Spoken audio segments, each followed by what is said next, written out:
Ketegangan meningkat tajam setelah operasi mendadak TNI di wilayah Gaza menewaskan 80 tentara Israel, IDF, dalam sebuah serangan balasan terkoordinasi yang terjadi pada dini hari. Informasi awal yang diterima redaksi menyebutkan bahwa serangan tersebut memaksa pasukan IDF melakukan penarikan mundur cepat dari sektor yang sebelumnya mereka klaim sudah diamankan. Langkah mundur ini dipastikan bukan manuver taktis biasa, melainkan respons darurat akibat runtuhnya lini pertahanan dalam hitungan menit. Menurut sumber lapangan yang terhubung dengan jalur operasi gabungan, TNI melancarkan serangan terstruktur terhadap titik konsentrasi pasukan Israel yang sedang bersiap memperluas kontrol mereka. Serangan tersebut menargetkan barak kecil, pos tempur, serta jalur logistik yang menjadi alur utama pengiriman bala bantuan IDF. Dampaknya langsung terlihat, pertahanan Israel runtuh, moral pasukan anjlok dan pergerakan mereka berubah menjadi upaya bertahan hidup. Keterangan awal menyebutkan bahwa tak hanya korban jiwa yang tinggi, Israel juga kehilangan sejumlah kendaraan lapis baja dalam serangan itu. Beberapa di antaranya dilaporkan hancur sebelum sempat meninggalkan posisi akibat serangan gesit dari unit TNI yang bergerak dalam kelompok kecil terlatih. Ledakan keras yang terekam dari jarak jauh menunjukkan kerusakan signifikan pada salah satu rute pengungsian taktis pasukan Israel, membuat proses evakuasi mereka tersendat. Sementara itu, pihak Israel belum memberikan pernyataan resmi selain membenarkan adanya insiden serius yang mengakibatkan mundurnya salah satu unit tempur mereka. Namun, laporan internal yang bocor menunjukkan adanya kepanikan dalam rantai komando karena posisi mereka di wilayah tersebut dinilai terlalu terbuka terhadap serangan lanjutan. Hingga berita ini diturunkan, situasi di lapangan masih berubah cepat. TNI disebut tetap berada dalam posisi ofensif aman, sementara IDF tersisa di garis pertahanan sekunder yang jaraknya cukup jauh dari titik bentrokan semula. Operasi lanjutan dan konsolidasi kekuatan sedang dilakukan kedua pihak, namun serangan awal ini dipastikan menjadi pukulan terbesar yang diterima Israel dalam beberapa pekan terakhir. Laporan lanjutan dari Gaza mengungkap bahwa keberhasilan TNI mengguncang posisi IDF tidak terjadi secara kebetulan, melainkan hasil dari operasi terencana yang telah dimatangkan dalam beberapa hari terakhir. Informasi yang dihimpun dari jalur komando lokal menyebutkan bahwa TNI telah memetakan titik-titik kritis pertahanan Israel, termasuk titik rawan suplai, rute patroli, dan pola pergerakan pasukan yang biasanya tidak berubah sepanjang pekan. Kelemahan inilah yang kemudian dimanfaatkan secara maksimal melalui operasi yang dilakukan dalam 3 fase. Fase pertama dimulai dengan infiltrasi diam-diam oleh unit kecil TNI ke area yang biasa digunakan IDF untuk melakukan briefing rutin. Dokumen awal yang masuk ke meja redaksi mengungkap bahwa pergerakan tersebut dilakukan tanpa menimbulkan kontak senjata awal. Unit TNI bergerak menggunakan jalur padat reruntuhan yang relatif aman dari pengamatan drone, memungkinkan mereka mendekati garis depan tanpa terdeteksi. Penempatan posisi strategis ini menjadi faktor penentu yang membuat serangan pembuka TNI langsung menghantam jantung konsentrasi pasukan Israel. Fase kedua merupakan serangan presisi terarah yang disebut-sebut dilakukan dalam waktu kurang dari 4 menit sejak kontak pertama terjadi. TNI melancarkan tembakan beruntun dari 3 arah berbeda sehingga pasukan Israel tidak mampu menentukan sumber serangan secara akurat. Serangan itu membuat lini komando Israel terputus karena radio mereka mengalami gangguan akibat interferensi liar yang hingga kini belum dijelaskan secara teknis. Tembakan presisi tersebut mengenai sejumlah titik vital, seperti kendaraan taktis, penembak jitu IDF yang bertugas di atap bangunan, dan pasukan pengawalan yang seharusnya menjadi penjaga perimeter. Fase ketiga adalah penyergapan pada jalur evakuasi yang memaksa Israel menelan kerugian tambahan ketika mereka mencoba menarik mundur prajurit yang tersisa. Jalur itu dipenuhi puing bangunan yang sudah ditandai sebelumnya oleh TNI sebagai rute wajib IDF ketika berada dalam kondisi darurat. Begitu IDF bergerak menuju jalur tersebut, tim TNI yang sudah siap di 2 blok bangunan langsung menutup ruang gerak mereka. Sumber lapangan menggambarkan situasi itu sebagai runtuh totalnya struktur pertahanan dalam hitungan detik. Korban jiwa yang mencapai 80 orang. Laporan tidak resmi juga menyebutkan bahwa sejumlah dokumen operasional IDF tertinggal di lokasi akibat buru-burunya mereka meninggalkan posisi. Dugaan sementara mengarah pada kemungkinan bahwa TNI kini memiliki akses terhadap data strategis yang memungkinkan operasi lanjutan berjalan lebih efektif. Hal ini masih menunggu konfirmasi, tetapi jika benar, posisi Israel bisa semakin terdesak. Sementara itu, investigasi internal Israel disebut berada dalam kondisi kacau. Sumber intelijen regional mengungkap bahwa beberapa komandan IDF saling menyalahkan terkait lemahnya kesiapsiagaan pasukan di sektor tersebut. Mereka tidak mengantisipasi kemampuan TNI bergerak cepat dengan pola ofensif tanpa jeda, sesuatu yang jarang terlihat dalam kontingensi internasional. Dalam kondisi terkini, wilayah bentrokan dilaporkan telah dikuasai penuh TNI. Israel hanya menyisakan pos pengawasan jauh di belakang garis pertahanan baru mereka. Situasi ini mengindikasikan bahwa operasi balasan TNI bukan hanya memukul moral pasukan Israel, tetapi juga merubah peta penguasaan wilayah secara signifikan dalam waktu yang sangat singkat. Setelah serangan balasan TNI yang menewaskan 80 tentara Israel dan memaksa IDF mundur dari sektor operasionalnya, guncangan paling keras justru terjadi di dalam tubuh Israel sendiri.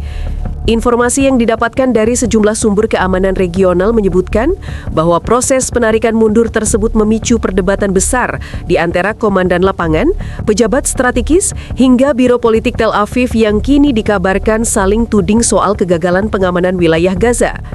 Sumber pemerintahan Israel yang enggan disebut namanya mengungkap bahwa rapat darurat yang digelar kurang dari 2 jam setelah insiden itu berlangsung dalam suasana penuh tekanan. Beberapa jenderal IDF dilaporkan marah besar karena pasukan mereka tidak hanya runtuh di lapangan, tetapi juga kehilangan wilayah yang mereka sebut sebagai zona aman awal. Fakta bahwa operasi TNI mampu menembus rute logistik utama IDF tanpa terdeteksi membuat mereka mempertanyakan kembali seluruh struktur pengawasan situasional mereka. Laporan internal lainnya mengungkap bahwa sejumlah perwira Israel menilai mundurnya pasukan dari sektor tersebut sebagai tindakan memalukan dan berbahaya. Mereka khawatir bahwa kejadian ini dapat memicu gelombang serangan lanjutan dari TNI maupun kelompok-kelompok lokal yang sebelumnya telah ditekan oleh operasi militer Israel. Kebingungan taktis ini menempatkan komando IDF dalam posisi defensif yang lebih ekstrim dari sebelumnya. Di sisi lain, intelijen Israel dikabarkan sedang meratukan penilaian ulang terhadap pergerakan TNI yang dianggap terlalu cepat untuk ukuran operasi konvensional. Dugaan sementara menyebutkan bahwa TNI memadukan teknik infiltrasi urban dengan pola komunikasi internal yang tidak dapat dipantau oleh perangkat pengawasan Israel. Beberapa analis mengemukakan bahwa taktik tersebut membuat IDF seolah-olah buta di peta dalam 10 menit pertama serangan. Kekacauan bertambah ketika laporan mengenai hilangnya sejumlah material sensitif Israel muncul. Dokumen operasional, peta pengamanan hingga petunjuk pergerakan pasukan disebut tertinggal di lokasi bentrokan. Meski belum ada konfirmasi resmi, bocoran internal menunjukkan bahwa komandan IDF sangat khawatir informasi tersebut telah jatuh ke tangan TNI. Israel memandang ini sebagai kerugian strategis yang jauh lebih besar dibandingkan kehilangan 80 tentara. Situasi politik Israel pun ikut terimbas. Beberapa anggota parlemen vokal langsung menekan pemerintahan untuk mengungkap penyebab keruntuhan cepat itu. Mereka mempertanyakan mengapa IDF yang biasanya membanggakan keunggulan pengawasan taktis justru terkejut oleh serangan yang berlangsung hampir tanpa peringatan. Ketegangan politik meningkat karena publik mulai menyoroti kebiasaan pemerintah memberikan laporan kemenangan sepihak, sementara bukti lapangan justru menunjukkan sebaliknya. Kini, dalam keadaan yang lebih defensif dari sebelumnya, IDF dilaporkan sedang menyusun ulang strategi mereka. Namun banyak pihak dari dalam Israel sendiri meragukan apakah langkah tersebut mampu memulihkan situasi dengan cepat. Fakta bahwa TNI berhasil memaksa IDF mundur dari pos yang mereka klaim kuat, menjadikan insiden ini bukan sekadar Setelah serangan balasan yang menewaskan 80 tentara Israel dan memaksa IDF menarik mundur pasukannya, TNI kini memasuki fase konsolidasi besar untuk memastikan kontrol penuh atas area yang berhasil direbut. Informasi terbaru dari lapangan menunjukkan bahwa TNI tidak hanya mempertahankan garis depan, tetapi juga memperluas zona aman yang sebelumnya masih berada dalam jangkauan pengawasan Israel. Sumber operasional gabungan menyebutkan bahwa TNI telah menempatkan sejumlah unit dalam pola perimeter berlapis, memanfaatkan bangunan-bangunan reruntuhan sebagai pos pertahanan alami. Setiap sektor kini diisi oleh tim kecil dengan spesialisasi berbeda. Penembak jitu, unit pengintai, pasukan penyerbu, hingga kelompok mobil cepat yang siap bergerak bila terjadi kontak susulan dengan sisa pasukan IDF. Pemanfaatan struktur kota yang padat membuat posisi TNI semakin sulit ditembus tanpa risiko tinggi bagi pihak lawan. Salah satu langkah pertama TNI setelah menguasai area tersebut adalah memastikan stabilitas jalur logistik yang sebelumnya diperebutkan. Jalur itu kini dialihkan untuk keperluan suplai cepat, mulai dari amunisi, peralatan medis, hingga pengisian ulang perangkat komunikasi. Penguatan jalur logistik memberikan tanda bahwa TNI berniat mempertahankan wilayah ini dalam waktu yang tidak singkat.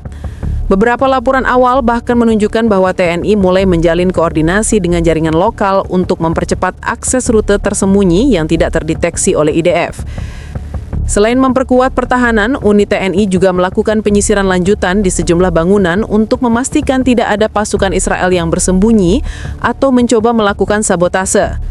Sejumlah drone kecil diterbangkan untuk memetakan bangunan berpotensi berbahaya yang masih berdiri. Sementara tim pembersih lintasan memeriksa jebakan yang mungkin ditinggalkan IDF selama penarikan mundur mereka. Informasi lain yang berhasil dihimpun menyebutkan bahwa salah satu prioritas TNI saat ini adalah mencegah Israel melakukan serangan balik kilat. Analisis awal menyatakan bahwa IDF memang belum dalam posisi siap melancarkan tindakan ofensif baru. Kerugian besar yang mereka alami, baik personil maupun materi, membuat mereka harus menyusun ulang taktik sekaligus memulihkan moral pasukan yang dilaporkan berada pada titik terendah dalam beberapa pekan terakhir. Meski demikian, TNI tidak menganggap kondisi itu sebagai kesempatan untuk lengah. Pusat Komando Lapangan diberitakan terus melakukan simulasi skenario serangan IDF dari berbagai arah, termasuk upaya bypass lewat rute-rute sempit yang sering digunakan pasukan Israel untuk kembali menekan garis depan.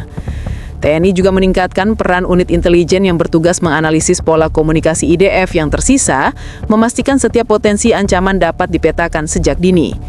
Dengan konsolidasi yang berjalan cepat dan terstruktur, TNI kini berada pada posisi strategis paling stabil sejak memulai operasi di sektor tersebut. Penguasaan wilayah yang sebelumnya menjadi salah satu titik kekuatan Israel telah berubah menjadi pusat kendali TNI yang memperkuat posisi Indonesia dalam operasi kemanusiaan dan pengamanan. Situasi di Gaza pun memasuki fase baru di mana keunggulan taktis dan kontrol medan sepenuhnya berada di tangan TNI setidaknya untuk saat ini.